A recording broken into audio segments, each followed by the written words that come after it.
Once, it was a new Ferrari, now buried in silence, left behind in isolation.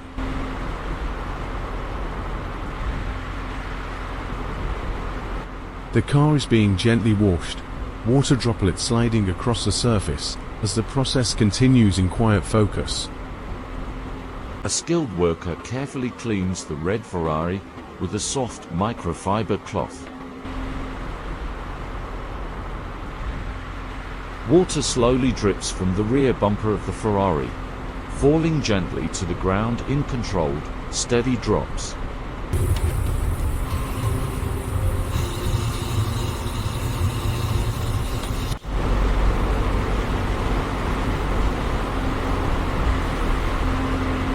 The instrument cluster is carefully pulled forward from the Ferrari F40 dashboard, every movement controlled and precise.